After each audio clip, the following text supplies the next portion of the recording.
So today we are going to be sitting down with the world-renowned Florence Nightingale.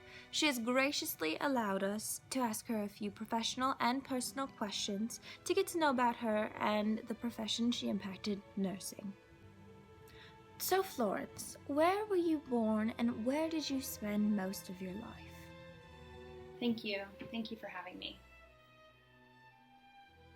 Yes, actually I was born in Florence, Italy, and my parents named me after the city of Florence, and then they moved my sister and I back to England when I was around 1 year old. And I believe that Sammy has a question.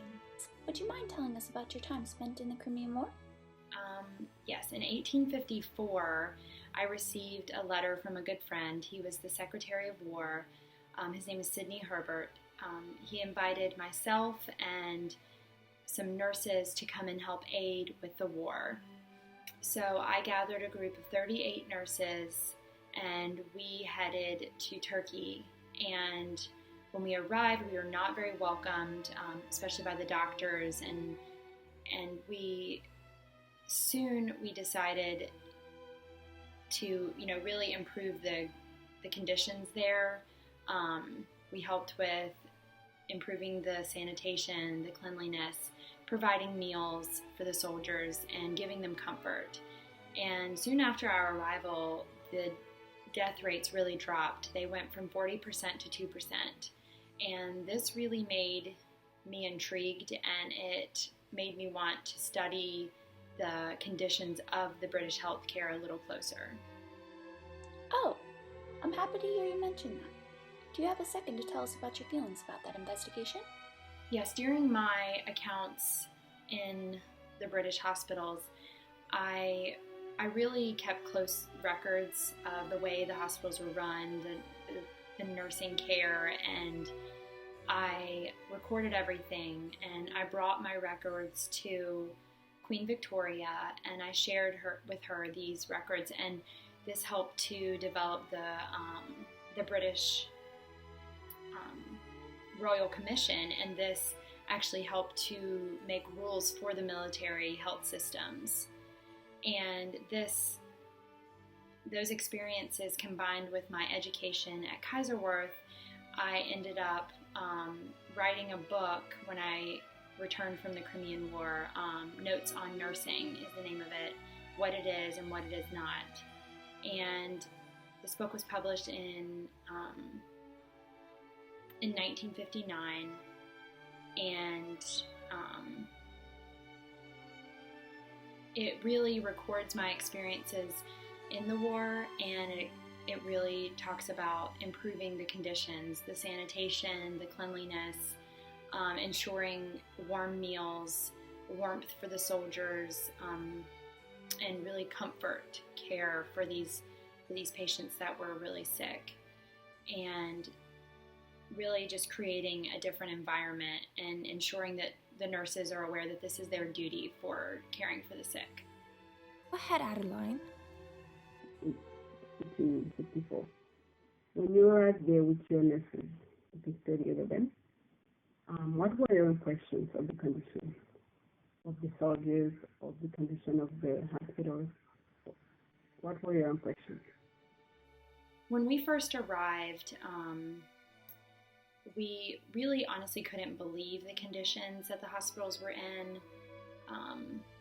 Drains that were clogged, there were fleas and rats, and patients laying in their own filth and body fluids. And our main focus was to totally change all of that and make the environment safer for these patients and cleaner, and provide warmth and comfort for those that were sick.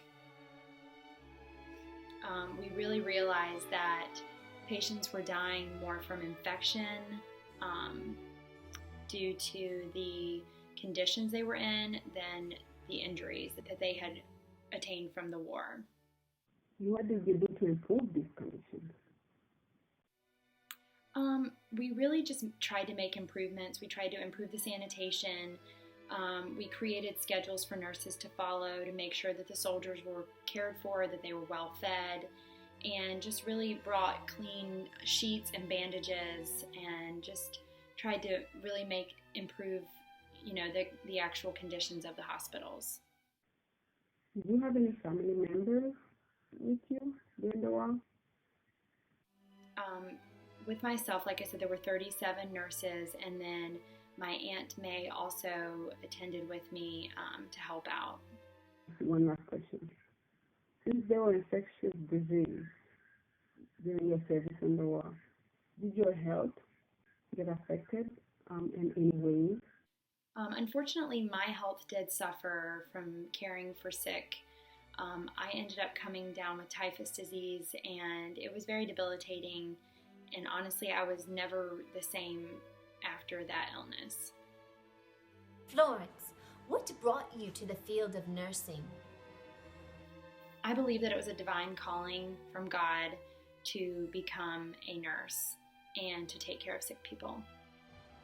Very fascinating. And tell us, how did you get the name Lady of the Lamp? The name The Lady in the Lamp came from me serving in the Crimean War.